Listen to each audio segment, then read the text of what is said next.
फसल को और उल्टा नुकसान कर देगा, क्योंकि कीचड़ बन जाएगा, नीचे नहीं जाएगा तो पानी भरा रहेगा। ये देखो है ना, ये थोड़ा ऐसे करोगे ना, आपको मगध जैसी, रुई के जैसी फीलिंग आएगी इसको हटाने में। जीव जो है ना पानी को क्या करते हैं ना, नीचे ले जाते। चौरसिया सर का ये वीडियो आपको इसलिए देखना चाहिए क्योंकि आप अपने खेत को कैसे मैनेज करोगे। लोग जो पारंपरिक खेती कर रहे हैं उसमें ही फंस जा रहे हैं और कोई नया चीज़ इनिशिएटिव नहीं कर पा रहे हैं, और खेतों से उन्हें कुछ मिलता नहीं है, और जो 30-40 हज़ार रुपये कमा रहे हैं इसके कारण लोग खेती छोड़ रहे हैं। सारी चीज़ें हमारे खेत से ही कैसे हमें मिले, हमें कोई चीज़ बाहर से नहीं खरीद के लानी पड़े, इसके रिलेटेड ये वीडियो है। और अपने खेत को कैसे जैविक बनाए, इसके रिलेटेड ये वीडियो है। और ट्रेनिंग में हम लोग को जो PDFs दी गई थी उसके बारे में मैं कहना चाहूँगा कि कई लोग मुझे फ़ोन करते हैं कि आपके बारे में PDF है या नहीं। तो आप लोगों को भी अगर PDF चाहिए वहाँ का, आकाश सर का, तो आप लोग कमेंट करो, अगली वीडियो में वो सारी PDF आपको अवेलेबल करवा दी जाएंगी। एरीगेशन का मतलब होता है सिंचाई, और रिचार्जिंग का मतलब होता है ज़मीन के अंदर पानी को लेके जाना। अब इसमें देखिए प्रैक्टिकल चीज़ क्या है कि पानी को रिचार्ज बेड पे नहीं, रास्ते में पैर रखो, नाली में, ऐसे नाली में पैर रखिए, नाली में पैर रखिए, है ना। तो हमको कैसे करना है कि पानी की जो रिचार्जिंग व्यवस्था है, वो रिचार्जिंग व्यवस्था 2 तरीके से पूरी होती है। पहले कि ज़मीन के अंदर रिचार्ज करने वाली पूरी टीम हो, क्योंकि रिचार्ज आपको तो करना नहीं है। आप जो है ना उल्टे पुल्टे काम कर सकते हो पर रिचार्ज नहीं कर सकते हो। जैसे बांध तोड़ सकते हो, बांध बना सकते हो, नहीं समझे, ये कर सकते हो, पर आप जो है ना ज़मीन के अंदर जाके एक एक बूंद को नीचे नहीं ले जाओगे। उसको ले जाने के लिए तो कुदरत ने बैक्टीरिया बनाए, बहुत सारे जीवाणु बनाए, बहुत सारे केंचुए बनाए, बहुत सारे अलग अलग तरीके के जीव बनाए। वो जीव जो है ना पानी को क्या करते हैं ना, नीचे ले जाते। इवन वो भी नहीं नीचे ले जाते, वो केवल मिट्टी को पोल खर बनाने का काम करते हैं। और जब मिट्टी पोली बनती है, पोल खर होती है, तो फिर वो पानी अपने आप नीचे जाता है। ठीक है, हाँ। अब सवाल यहाँ पर ये है कि चलो ठीक है, अब मिट्टी के अंदर वो जीवाणु ही नहीं है, वो जीव ही नहीं है, ना केंचुआ है, ना बैक्टीरिया है, ना वायरस है, ना कुछ है, ना कुछ है, तो कौन पानी को नीचे लेके जाएगा। आप भले ही यहाँ पे पानी को रोक लो, पर नीचे तो वो जाएगा ही नहीं, फसल को और उल्टा नुकसान कर देगा, क्योंकि कीचड़ बन जाएगा, नीचे नहीं जाएगा तो पानी भरा रहेगा, तो फसल खराब होगी। तो फिर पहला काम है हमारा कि हम प्राकृतिक खेती पर शिफ्ट हुए, केमिकल डालना बंद करें, और जितने भी जैविक इंग्रेडिएंट हैं वो मिट्टी का कार्बन बढ़ाते हुए ये करें, ताकि मिट्टी में केंचुआ वापस पुनः स्थापित हो जाए। बैक्टीरिया और बाकी के जितने भी जीव हैं जो मिट्टी को पोरस बनाने का काम करते हैं, वो वापस अपना काम में लग जाएं और मल्टीप्लाई होने लग जाएं। अब ये कम हो गए तो उसकी चिंता नहीं करना आप कि अरे यार ये तो कम हो गए, अब इनको कैसे बढ़ाएं अपन, ये अपने आप बढ़ा लेते हैं अपने आप को, ये इसकी चिंता हमको नहीं करनी है। ये प्रकृति में ऐसे ऐसे बैक्टीरिया हैं जो 1 मिनट में 1000 गुना मल्टीप्लाई हो जाती है। माने 1 मिनट में 1000 बच्चे बना लेते हैं वो 1 मिनट में, और उनका कुल 3 मिनट की लाइफ होती है, पूरा जीवन काल 3 मिनट का होता है। इतना मतलब खतरनाक है ये, ठीक है। तो हमको नहीं चिंता करनी, बस ये है कि उनको बनाने के लिए हमें छेड़ना नहीं है, उनकी परिस्थिति देनी है बस, है ना। तो वो क्या है, अपने आप इतने 4-5 दिन में तो अरबों खरबों की तादाद में हो जाएंगे, खाली 4-5 दिन के अंदर। तो हमें क्या करना है कि मिट्टी में एक तो केमिकल नहीं डालना है, नंबर 2 हमें ऑर्गेनिक इंग्रेडिएंट डालना है, ताकि कार्बनिक मैटर जितना ज़्यादा हो सके उतना बने। तो सर आपने जो भी मिट्टी वाला बताया, जैसे सब कुछ अगर हम ऑर्गेनिक तरीके से मिट्टी में डाल रहे हैं, कंपोस्ट डाल रहे हैं, तो ऑलरेडी सर ये मिट्टी वैसे ही बन जाएगी हमारी। हाँ, वो बनेगी। हमारा मतलब ये है कि ऑर्गेनिक इंग्रेडिएंट होना चाहिए। जब ऑर्गेनिक इंग्रेडिएंट होगा तो मिट्टी में क्या होगी, रंधता होगी। रंधता मतलब पोरोसिटी। अब यहाँ पर अगर आप देखोगे तो देखो मिट्टी में पोरोसिटी के सिग्नल क्या होते हैं पता है, ये देखो, ये जो बुंद की टाइप की दिख रही है ना मिट्टी, ये बैक्टीरियल एक्टिविटीज है। माने मिट्टी को इतना उन्होंने पोरस कर रखा है। अब आप देखो, इसको थोड़ा सा हटाओ अंदर, ये देखो, है ना, ये थोड़ा ऐसे करोगे ना, आपको मगध जैसी, रुई के जैसी फीलिंग आएगी इसको हटाने में। तो ये क्या है ना, इतनी ज़्यादा पोरस है, बैक्टीरियल एक्टिविटी इसमें इतनी अच्छी हो रही है प्रॉपर, कि ये देखो ऐसे रखी है ये मिट्टी, है ना, बिल्कुल है ना, मगज की तरह। तो ये जो चीज़ है, इससे क्या हो रहा है ना कि बैक्टीरियल एक्टिविटीज़ इसमें बहुत अच्छी से हो रही है। तो ये क्या हो रहा है, मिट्टी पोरस हो रही है। अब पानी की बूंद यहाँ गिरेगी तो सट्टे से नीचे जाएगी ना, और इसके नीचे अर्थबम काम कर रहे होंगे, नीचे लगे होंगे वो, है ना, होल बनाने में। तो अब पहले हमने क्या किया कि ऑर्गेनिक मैटर बनाया, सॉइल को जैविक बनाया, तो मिट्टी के अंदर जो बैक्टीरियल एक्टिविटीज़ यानी कि पुराने जो जीव थे जो काम करते थे पानी को रिचार्ज करने का, वो एक्टिव हो गए, वो काम करने लगे। अब दूसरा काम ये करना है कि हमें पानी को रोकना है ताकि वो नीचे जाए। अब अगर दोनों काम साथ में नहीं किए तो दोनों चीज़ें फेल हो जाएंगी। आपकी प्राकृतिक खेती भी फेल हो जाएगी और पानी रिचार्जिंग का मेथड भी फेल हो जाएगा। अगर मिट्टी में रंधता नहीं रही और पानी रोका तो फसल खराब होगी, है ना। और अगर मिट्टी में कार्बन रहा और पानी नहीं रोका तब भी कोई मतलब नहीं है। तो दोनों का साथ में होना बहुत ज़रूरी है, इनका संतुलन बनाना। तो अपन ने क्या किया, पहले मिट्टी का ऑर्गेनिक परसेंटेज बनाया, कार्बन। और हमारी मिट्टी का 5.5, 4.5, 6.5 तक कार्बन है यहाँ पे, ठीक है। तो 4.5 मिनिमम और 6.5 मैक्सिमम है, ठीक है। अलग अलग खेतों का अलग अलग है, नीचे का बहुत कम है लेकिन इधर का ऊपर का ज़्यादा है, ठीक है। तो जो ऑर्गेनिक मैटर होता है वो हमारा ज़्यादा होने के कारण क्या होता है कि हम जो भी पानी यहाँ पे रोकते हैं वो ज़मीन के अंदर जल्दी से जाता है नीचे। तो हमने क्या किया, ऑर्गेनिक मैटर बढ़ाया। अब दूसरा हमने क्या किया, पानी को रोकना। ये भी अपने आप में कला है, क्योंकि खेत का जो ढाल होगा, ढाल की दिशा में अगर आप पानी माने निकास की व्यवस्था बनाओगे या मेड़ा बनाओगे तो मेड़े बनने के अनुसार ही पानी उसी डायरेक्शन में बह के जाएगा। और जब पानी उस डायरेक्शन में बहेगा तो वो रुकेगा नहीं। तो भले नीचे पोरस है मिट्टी पर वो ढाल से तो बह गया, तो कैसे रिचार्ज होगा। तो हमें क्या करना है, रोकने का डायग्राम बनाना। तो बेड को विपरीत दिशा में बनाना। हाँ, तो बेड माने रोकने का डायग्राम का पहला है सिद्धांत कि आप मेड़ा ढाल के विपरीत दिशा में बनाइए। अब जैसे हम जिस खेत में खड़े हैं, आप इस खेत के स्ट्रक्चर को देखिए, ढाल है हमारा ऊपर से नीचे की तरफ, लेकिन हमने बेड बनाए ऐसे। अब इससे क्या होगा कि अभी क्या हो रहा था कि वहाँ से पानी ढल के आ रहा था इधर पे, फिर यहाँ का पानी इकट्ठा हुआ वो आ गया यहाँ पे, फिर यहाँ का और वहाँ का इकट्ठा हुआ आया तो इधर पे, फिर यहाँ का इकट्ठा हुआ और वहाँ का सारा इकट्ठा हुआ तो इधर आया, फिर यहाँ का इकट्ठा होते हुए वहाँ गया तो धड़ाम से उसने 2-4 ट्राली मिट्टी खिसका के ले गया। अब हमको तौलते तो है नहीं हम कि कितनी गई है कि नहीं है, वो तो मिट्टी और पानी सब बह बह के कट के प्रेशर में जाता है।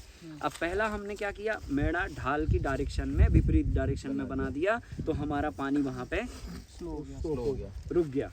फिर यहाँ का प्रेशर यहीं रुक गया, यहाँ का प्रेशर यहीं रुक गया, मैंने प्रेशर बना ही नहीं, पानी को स्लो कर, मिट्टी कटने ही नहीं दिया, है ना, मिट्टी कटने ही नहीं दिया, पानी का प्रेशर जो है ना बना ही नहीं, इकट्ठा ही नहीं हुआ। और इसके कारण जो है ना, यहाँ जो हमारा पानी का बूंद गिर रहा है वो पानी की बूंद हमारी कहाँ पे, यहाँ पे रह गई, ठीक है।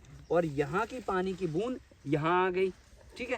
अब ये पानी की बूंदें सब क्या होंगी, कुछ तो यहीं पे गिर के और फटाफट रिचार्ज होंगी, क्योंकि कार्बनिक मैटर ज़्यादा है, मिट्टी पोरस है, और जो नहीं रिचार्ज हो पाएंगी वो नीचे जाएंगी। अब नीचे जाएंगी तो ये बहेंगी नहीं, क्यों, क्योंकि इनको बहना तो ऐसे था, लेकिन पर विपरीत दिशा में हो गया। तो क्या हो गया, ये अटकेगी तो ये रुकेगी। अब हमने क्या किया, इसको जो है ना इतना हाइट दे दिया। अगर हम ये लेवल पे रखते, ऐसा नहीं है कि ढाल की विपरीत दिशा में बुआई करना, तो अपन ने उठा के ऐसी नहीं ऐसी बुआई कर दी। अब वो बेड है ही नहीं है तो वो पता चला पेड़ के पास ही पानी भरा हुआ है, तो बह के लेके चला जाएगा। नहीं, पेड़ तो गला देगा ना पूरा, जड़ गला देगी पानी, है ना। तो हमने क्या किया, बेड की थोड़ी हाइट कर दी, तो ये जो पानी आएगा वो यहाँ रहेगा नाली में। अब नाली से पानी ऊपर तो लिफ्ट नहीं करेगा, वो तो नीचे ही डाउन में ही जाएगा ना। तो मान के चलो 2 घंटे बारिश हुई तो 2 घंटे का पानी आप समझ लो, अगर हम गणित के हिसाब से लगाएं तो 15 मिनट का तो इधर ही चला गया, और 2.25 घंटे का पानी है, 1.25-2 घंटे का पानी यहाँ आ गया। अब ये नाली जो है ना, यहाँ से लेके वहाँ तक अगर देखो तो लगभग इसमें 10,000 लीटर पानी एक नाली में यहाँ से वहाँ तक बनेगा, ये कैपेसिटी है। अब 1 एकड़ में ऐसी आपके पास 25 नालियाँ हैं बड़ी, नहीं, 1-2.5 लाख लीटर पानी 2 घंटे में जो गिरा वो इसमें बन गया। अब अगर मान के चलो, अब कंडीशन ये नहीं होगी कि 2-2.5 लाख ही गिरेगा पानी, अब कभी 2 घंटे की जगह 4 घंटे सुट गया या 8 घंटे गिर गया, तो अगर 4 घंटे पानी गिरा तो ये तो भर गया, एक कैपेसिटी तक तो भरा रहेगा। अब ये क्या होगा, ओवरफ्लो होगा। तो हमने क्या किया, ओवरफ्लो ये ना हो इसके लिए हमने ये यहाँ पे देखो रोका बनाया। ये पानी जो है ना यहाँ से ऐसे नहीं चढ़ेगा, इसी तरफ मैंने ऐसे नहीं है कि यहाँ से पानी गिरा और सट्टे से फिर वो ये डायरेक्शन में निकल जाए और या उस डायरेक्शन में निकल जाए, उस तरफ भी ऐसा हमने बनाया। तो इससे क्या होता है ना, मैक्सिमम पानी इसमें स्टोर हो जाता। अब हमने क्या किया, किसी भी एक डायरेक्शन में, जैसे ये डायरेक्शन में तो ज़्यादा लिफ्ट कर दिया, वो डायरेक्शन में हमने हाफ, माने ये जो बेड इतना है ना तो इतना बस ब्रेक किया और इतना इसको ओपन कर दिया। माने आप समझ लो कि हम उस तरफ ले जाके आपको समझा रहे हैं। ये जो चीज़ हमने जो बेड के लेवल पे बनाई है, इसको हमने बेड के आधे लेवल तक बना दी। तो जब पानी ये पूरा भर जाएगा तो क्या होगा, यहाँ से लिफ्ट होके ये ओवरफ्लो होके बाहर चला जाएगा, इस पे नहीं आएगा। और वो कब ऐसा होगा, जब 4 घंटे लगातार पानी गिरेगा तब। तो वो लिफ्ट होके इससे ओवरफ्लो होके बाहर निकलेगा। तो अब बाहर कहाँ जाएगा, तो अपन ने फिर चारों तरफ क्या बनाई, नाली, ट्रेंच। तो वो फिर जाके ट्रेंच में रुका, फिर वहां से ओवरफ्लो हुआ तो फिर खड्डे में रुका। तो ऐसे 3 अलग अलग रोकने वाली विधियों से हम लगभग 15 लाख लीटर एक मेथड से पानी को रोक लेते हैं, 10 से 15 लाख, है ना। और ये एक बहुत बड़ा एक रिचार्जिंग पिट आप इसको बना देते हैं, ठीक है कि नहीं। और जब ये रिचार्जिंग पिट एक बार आपके खेत में उतर गया तो आपको हर बार लेआउट बनाने की ज़रूरत नहीं है, बस हो गया रिचार्ज पानी। अभी ये यहाँ पे हम पानी रिचार्ज कर रहे हैं, किसी को समझ में ही नहीं आ रहा कैसे कर रहे हैं सर। लेकिन कुछ ऐसे क्रॉपिंग होती हैं जिसमें हम सनराइज के अकॉर्डिंग हम पैरेलल वो बनाते हैं, बेड्स बनाते हैं। बराबर। तो हमको अगर फ्लो भी हमारा उसी डायरेक्शन में है और हमको बेड भी अगर वैसा उल्टा बनाना पड़ जाए, हाँ, मतलब तो उल्टा बेड बनाने में क्या दिक्कत हो सकती है। मतलब फ्लो का डायरेक्शन भी हमारा अगर ऐसा है, हाँ, और हम मतलब सनराइज का अगर ये पॉइंट है मान लीजिए, तो ऐसा नहीं होगा सर कि जी ये पौधे एक दूसरे पे शैडोज डाल रहे हैं तो कुछ दिक्कत हो। नहीं, अगर कोई बड़े पौधे हम कर रहे हैं, जैसे ड्रैगन फ्रूट हम करने वाले हैं, तो उसके लिए हमको प्रॉपर बेड बनाना पड़ता है। तो वो ऐसा मैंने पढ़ा था कि हमको डायरेक्शन के हिसाब से बनाना पड़ता है कि सनराइज का क्या डायरेक्शन, ताकि सारे पौधों में सनराइज प्रॉपर पड़े। अगर हमारा फ्लो का डायरेक्शन भी पैरेलल में ही आ जाए तो दिक्कत हो जाएगा हमको। वो उतना बड़ा पॉइंट नहीं है जो सन का है ना, कुछ लोग बोलते हैं उसको, जाता रहता है कंटिन्यू, तो सुबह से शाम तक तो इतना बड़ा पॉइंट नहीं है वो पॉइंट है, पर इतना मैटर नहीं करता, वो बहुत माइनर है। जब आप लेयर फार्मिंग के केसेस में आते हैं तब आप ऐसा सोच सकते हैं, क्योंकि क्रॉप डेंसिटी है। और जब आप सिंगल या डबल या 3 ओपन में मॉडल पे काम कर रहे हैं तो सोचने की ज़रूरत नहीं है। कैसे भी डायरेक्शन में हो, वो सूरज जब सिर पे चढ़ता है तो पूरा सब जगह सनलाइट देता है, और 4 घंटे की लाइट अगर किसी भी प्लांट्स को मिल गई तो फोटोसिंथेसिस पर्याप्त है ना। तो वो 4 नहीं बल्कि 6 घंटे की लाइट इवन जो है ना किसी भी डायरेक्शन में अपन बेड बनाओ मिलती है। अब यहाँ पे देखो, अब हमारे पौधे चारों तरफ खेत के पेड़ के चारों तरफ लगे हुए हैं। जब सन आता है तो उधर धूप नहीं होती स्टार्टिंग में, लेकिन जैसे ही 10 साढ़े 10 बजते हैं तो उधर पे भी धूप हो जाती है, इधर पे भी। अभी देखिए ये जो कंडीशन है ना, पूरे प्लॉट में धूप पड़ रही है प्रॉपर, है ना। और जब सन जो है ना लगभग इस तरफ अभी जाएगा तो फिर यहाँ से धूप छिड़ना चालू हो जाएगी, तो यहाँ के पौधों को नहीं मिलेगी धूप। तो ऐसे होता है सर। जिधर ढलान हो उधर ही अगर मजबूरी हो जाए कोई उसी दिशा में बेड बनाने की तो सर, हाँ, तो उस कंडीशन में फिर अपन क्या करते हैं, फिर वो लेयर फार्मिंग वाले मॉडल पे आ जाओ। फिर हम उसमें क्या करते हैं, यहाँ की मिट्टी निकालते हैं थोड़ी सी, आपको दिखाते हैं उधर वाले खेत में। यहाँ की मिट्टी थोड़ी सी निकालेंगे, ये मिट्टी निकाल के यहाँ पे लगा देंगे, फिर आधा फीट जगह छोड़ के फिर एक गोला बनाएंगे, वहाँ की मिट्टी निकाल के इधर लगा देंगे। तो छोटे छोटे हम पॉन्ड बना देते हैं। तो वो हाँ, तो वो हाँ वो मशीन भी होती है और मैनुअल भी कर सकते हैं। तो उससे जो है ना आप ढाल की दिशा में भी पानी को बहा सकते हैं। अब बहने दो, खड्डा तो बना है तो हर खड्डे में रुकते रुकते जाएगा। ये वाला सर जैसे ढाल की दिशा में ही है वैसे। सेम प्रॉब्लम है मेरा। हाँ, तो ऐसे आप करिए। हम लोग जो है ना अगर मशीन है हमारे पास, हम ये ऐसा बना बस देंगे। खटाखट तो अगर मशीन से बन जाते हैं, हाँ भरता जाएगा। और बेड पर बने लगे पौधों को भी मिलता जाएगा। हाँ, अच्छा, अब इसमें क्या होता है, जैसे अब जब आपका कार्बन मिट्टी में अच्छा हो जाता है तो बाय नेचुरली जो है ना मिट्टी क्या करती है, मिट्टी पानी के साथ बह के जाती है, क्योंकि ये बहुत हल्की होती है फिर मिट्टी। तो जब पानी के साथ बह के जाएगी तो खड्डे में रुकेगी।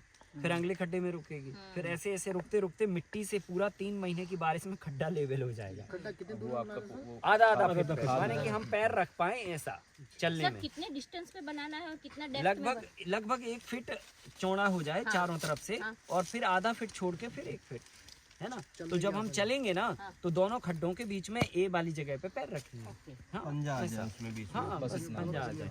तो ऐसे करके हम लोग ये मॉडल में बनाए ना। उधर तिली में भी पान वाले खेत में आपने देखा होगा ऐसा। तो ऐसे करके हम लोग छोटे छोटे तरीके से पानी को भी होल्ड कर लेते हैं और इससे मिट्टी को भी होल्ड करते हैं। अब प्राकृतिक जब खेती अपन करते हैं ना, तो मिट्टी और कुदरत के पास जो ताकत है हम वो इस्तेमाल ही नहीं कर पाते। देखो 70% नाइट्रोजन जो गिर रही है ना नीचे, उसको आप कैसे होल्ड करोगे? वो तो पानी गिरेगा, पानी के साथ बह जाएगी, और बाकी के नाइट्रोजन के अलावा भी बहुत सारे और एलिमेंट होंगे जो गिरते होंगे, क्योंकि कुदरत ने व्यवस्था हर चीज़ की करी है। आज जैसे रॉक फास्फेट और ये डीएपी हम लोग यूज़ कर रहे हैं, ये कहीं कोई जादू तरीके से लैब में थोड़ी बना रहा है, ये भी तो खनन कर रहे हैं ना। तो भंडारण किया ना कुदरत ने, तब तो खनन कर रहे हैं अपन, है कि नहीं है? ऐसे ही कुछ तत्व जमीन के अंदर रिजर्व हैं और कुछ तत्व आसमान में रिजर्व है, धरती पे है सब कुछ। तो क्या होता है, ये जो तत्व ऊपर से नीचे गिरते हैं, ये जब अपन इस तरीके के उपाय करते हैं, इन उपायों से ये यहाँ पे रुकते हैं, और रुकते हैं तो मिट्टी को और पौधों को वो लाभ सर पहुँचाते हैं। डेप्थ में कितना जाना है? 2 फीट? नहीं 2 नहीं, इतना अच्छा, आधा 1 फीट फीट, जितना बहुत आधा हो फीट, गया। आधा फीट, इतना खाली। मैंने बहुत गहरा नहीं बनाना, बस हाफ फीट के छोटे छोटे पानी रुकता जाए बस वो एक दूसरे की ये सर 1 इसमें लीटर 2 लीटर पानी बने बस इतना। ये बारिश के सीजन में ही काम आएगी या ऐसे भी जो पानी नहीं डालेंगे वैसे उसमें? भी काम आएगी, क्योंकि हमारा वैसे ही ढलान के साथ में बनाए तो पेड़ पौधों को नहीं मिल रहा है। ये नहीं रुक के वो जाएगा तो तो बेड मिल से जाएगा। पूरी भर गई मिट्टी, अब अगले साल आप फिर मैंने वो कर लो। हाँ, मिट्टी वो खड्डे में भर जाएगी, 3 महीने में वो खड्डा आपका लेवल हो जाएगा। तो आप उठा के वो मिट्टी जब आपको फिर नहीं क्या लेवल हो गया, फिर आपको खेत जोतना है, जो करना है वैसे आप कर लो, और फिर वापस जब बेड एड बनाओ तब फिर कर लेना फिर वापस, है ना। तो ये परमानेंट नहीं रहेंगे, क्योंकि आपको जोतना तो हर बार है खेत, है ना। तो उपाय लेकिन ये अच्छा बहुत सॉल्यूशन simple मिल है। गया। हाँ, तो ये उपाय करके हम लोग मिट्टी को रोक सकते हैं, पानी को रिचार्ज कर सकते हैं, और जो कुदरत ने जो एलिमेंट दिए उनको भी हम रोक सकते हैं। और इसका आपको बेनिफिट आपको मैं बता दूं, आपको 2 से 3 साल के बाद दिखेगा खेतों में, अपने आप दिखेगा। आप एनालिसिस करना कि पहले से ज़्यादा हमारे खेत का कार्बन बढ़ गया, पहले से ज़्यादा हमारे खेत में पानी रिचार्ज होने लगा, पहले से ज़्यादा हमारी जो है ना मिट्टी पोरस हो गई। ये अपने आप दिखेगा, और आपको दिखेगा कि यार हाँ अब थोड़ा हेल्दी सा क्रॉप आने लगा। ऐसे आपको 2-3 साल में समझ में आएगा ऑटोमेटिकली। तो ये जब हम यूटिलाइजेशन करते हैं, इस तरीके का करते हैं, तो उसका बेनिफिट मिलता है। अब आप देखो, हम 16-17 सालों से एक दाना हम किसी भी चीज़ का मिट्टी को नहीं छुआते, और कुदरती तरीके से पूरा हैंडल करते हैं, और प्रोडक्टिविटी में हमारी कोई फसल ऐसे कमज़ोर नहीं होती है कि लोग कहें कि अरे यार वो प्राकृतिक खेती कर रहे हैं इसलिए ये कमज़ोर है करके। तो ये चीज़ जो है ना आपको बहुत गहराई से समझनी है। तो ये पानी रिचार्जिंग की मेथड है पहली वाली, और दूसरी मेथड है ट्रेंचेज, और तीसरी मेथड है खड्डा। ये 3 अलग अलग मेथड से अपन 1 एकड़ के पानी को जहाँ पे गिर रहा वहाँ पे रोकते हैं, तो पानी रिचार्ज होता है, और इससे बेशकीमती हमारी मिट्टी भी बहने से रुकती है। ठीक, हाँ। तो हमारी जो मिट्टी है अभी बहुत चिकनी अब देखो ये भौरे है ना, आवाज़ आ रही है, यही है गुनगुनाहट भौरे की, यही है उनका थेरेपी साउंड। ये देखो, हाँ ये क्या है, जब ये पौधा जो है ना ये फूल फल पे आता ना, देखो ये साउंड चाहिए इनको, ये साउंड चाहिए पौधे को। कल आपको सुनाएंगे, गाने भी सुनाएंगे। वीडियो बना रहे हैं ना भाई। हाँ बंडे। अब पता है ये भौरे तितलियाँ, ये देखो सफ़ेद तितली है, नीली तितली, हरी है, पीली है, कितने आप गौर से देखोगे ना, शांति से बैठोगे ना। अभी हम लोग आ गए तो बहुत सारे इधर उधर भाग जाते हैं, आप चुपचाप आना, सुबह सुबह इधर बैठ जाना, फिर देखना आपको कितनी तरह की साउंड आएगी।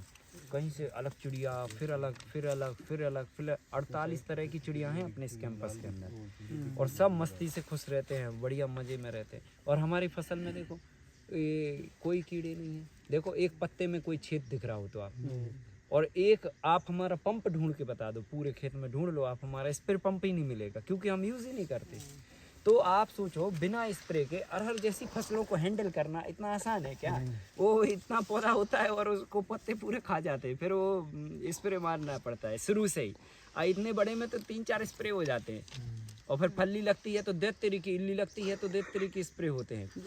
समझ रहे हैं ना? अभी अपना कोई स्प्रे नहीं है, देखिए आप, जीरो स्प्रे, माने छाछ नीम तेल का भी स्प्रे नहीं है, गौमूत्र का भी स्प्रे नहीं है, इकोसिस्टम से सब हैंडल हो रहा है। अभी किसी चिड़िया को पता लग गया कि इधर पे इल्ली बैठी है, लेकिन सर जैसे आप तो ये 16 एकड़ का फॉर्म है, आपने इतना कुछ सेटअप डाल दिया, जैसे जिसका 1-2 एकड़ का फॉर्म है, वो अगर इतने पेड़ पौधे वहाँ पे लगाएगा तो प्रोडक्शन में इशूज बनेंगे। नहीं तो वो सब 3 घेरे में पेड़ ना लगाए, वो 1 घेरे में पेड़ लगाए, उसका है उपाय। 1 घेरे में पेड़ लगाए, पर पेड़ लगाए वो, और 1 घेरे में पेड़ लगा के आप वो उपाय कर सकते हैं। और देखो एक बात बता रहा हूँ, पेड़ की छाया की चिंता बिल्कुल नहीं करो, स्ट्रक्चर समझो आप।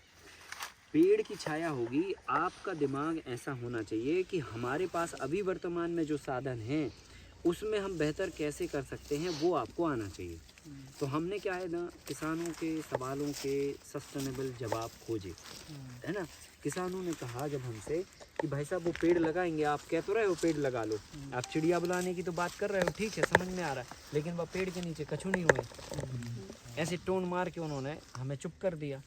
अब हमने दिमाग लगाया कि ऐसे तो हो ही नहीं सकता कि पेड़ के नीचे कुछ ना हो। अगर पेड़ के नीचे कुछ नहीं होता तो सारे जंगलों में जो है ना, बड़े पेड़ों के अलावा और कुछ नहीं होता। सही है कि नहीं है? फिर घने जंगल जो हम पढ़ते हैं ना, सतपुड़ा के घने जंगल, ऊँगते अनमने जंगल, फिर ये पढ़ना बंद कर दो, क्योंकि वहाँ तो बड़े पेड़ हैं, बड़े पेड़ हैं तो और कुछ है ही नहीं है। तो वहाँ से हमें क्लिक हुआ कि नहीं ऐसा नहीं है, तो अब कैसा है, फिर वो खोजो। तो अब हमने उपाय खोजना चालू किए। तो पेड़ की छाया में पहले अपन ने ट्रेंच बनाई, नाली बनाई। तो देखना ये जो मिट्टी बह रही है आपकी और पानी बह रहा है, वो नाली में ट्रेंच में जमा हो रहा है। तो ये कितना बेशकीमती है। आप कितनी फसल उगाओगे, मान के चलो उस पेड़ की छाया में, और जितना पेड़ की छाया जितनी जगह पे पड़ रही है उसमें 2000-3000 की फसल उगेगी आपकी, 4000-5000 की उगेगी। मिट्टी कितने हज़ार की बह के जाएगी आपको पता ही नहीं है। पानी कितना रिचार्ज होगा, वो कितने हज़ार का होगा आपको पता ही नहीं है। अगर आपके ए रिचार्जिंग पे अगर आपने गर्मी के टाइम पे फसल उगा ली तो सबरा वसूल हो गया। हो जाएगा, पानी उसमें मिल जाएगा। सही है कि नहीं है? तो जब ये ट्रेंच बनेगी तब ना रिचार्ज होगा, रिचार्ज होगा तभी ना गर्मी में पानी आप दे पाओगे। तो आप दूसरे एंगल से चीज़ों को सोचो, एक बात।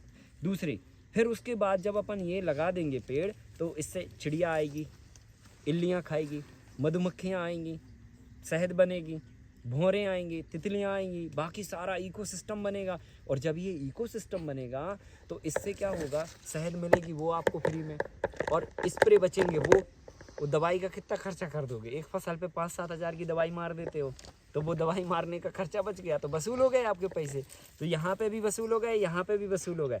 अब उसके बाद जो छाया बची, तो छाया में जो है ना आप खाद बना लो।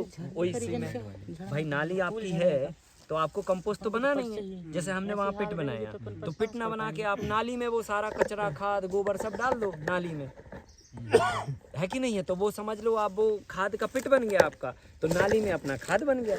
तो खाद के लिए अलग से शेड नहीं चाहिए और अलग से जगह भी नहीं चाहिए। और अगर आप खाद बनाते और वहाँ पे पेड़ नहीं होता तो जगह भी चाहिए थी और शेड भी चाहिए था, और शेड और जगह चाहिए थी तो खर्चा तो होता ही। और अभी नाली बनी बनाई है और शेड बना बनाया है। तीसरा, इसके बाद चौथा, जब आप पेड़ लगाओगे तो वो भी तो इनकम देंगे। नहीं सर, जैसे मैं अभी गया था, सही है कि नहीं? जैसे हमने बांस लगाए तो हमने बांस काट रहे, ठीक है, इवन मान के चलो ये सूल बबूल का पेड़ होगा, अगर लगा के कुछ छोटे पत्ते वाले पेड़ लगा, कोई भी लगाओ। एक जनरल चर्चा कर रहे हैं हम अभी कि पेड़ लगाने से और छाया होने से हम क्या क्या कर सकते हैं। तो आम हमारे फलते हैं, तो लगभग 4 से 5 लाख का बजट हम आम से बनाते हैं। कुछ का पाउडर बना के बनाते हैं। देखना अब इसमें भी कैटेगरियाँ हम क्या करते हैं।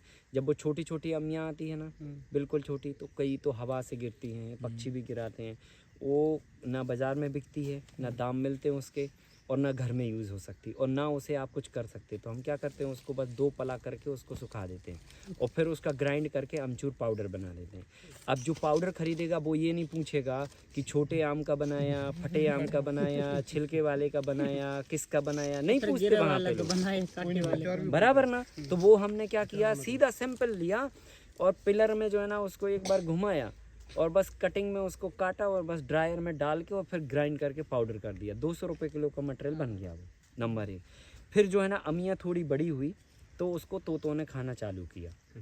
ठीक है, जब वो उसमें जाली पड़ती है तो तोतों ने खा लिया, तो फिर भी हमने क्या किया, उसको गिरने दिया नीचे, उनको भी खाने दिया। उठा के अपन ने फिर वॉश किया, क्लीन किया, धोया और छीला, काटा पीटा और वो कर दिया, पाउडर कर दिया या उसके कलियां बना दी आम की, है ना। फिर उसके बाद थोड़ा और बड़ा हुआ तो हमने उसका अचार बना दिया। फिर थोड़ा और बड़ा हुआ, फिर वो पकने की स्थिति पे आ गया, तो कुछ पके हुए आम पक्षी खा गए और कुछ हमने ले लिए। और जब पक्षियों ने खाए तो उसकी गोई गिरी, तो गोई तो नहीं खाएंगे वो, गोई तो बीज वहीं पर रहेगा, तो वो गोई गिरी नीचे, नीचे उगा पौधा, पौधे से हमने उठा दी नर्सरी, तो वो बेचा हमने फिर 80 रुपए का पौधा। ठीक है, एक आम। और अगर हम वो आम जो है ना पक्षी को भगा के और हम अपने पास रखते तो 10 रुपये भगाना भी पड़ता और 10 रुपये भी लगते और पक्षी भी भूखा रहता। ठीक है कि नहीं। अब जैसे सिस्टम से पक्षी भी भूखा नहीं रहा तो भंडारा भी हो गया हमारा, अलग से हमें भंडारा नहीं कराना पड़ेगा। ठीक है, फिर दूसरा उसको भी संतुष्टि हो गई, और तीसरा ये हो गया कि हमें भगाने के लिए एक आदमी नहीं लगा, और तीसरा ये हुआ कि जब वो गिरा तो हम बेचते उस समय 10 का, अब वो बिक रहा 80 का। थोड़ी सी और उसमें मेहनत इंक्लूड हो गई, उठा के हमने पॉलीथीन में डाल दिया, पेड़ बना दिया, 6 महीने रखा उसको तो 80 का हो गया। तो उससे ज़्यादा मतलब वो है ना।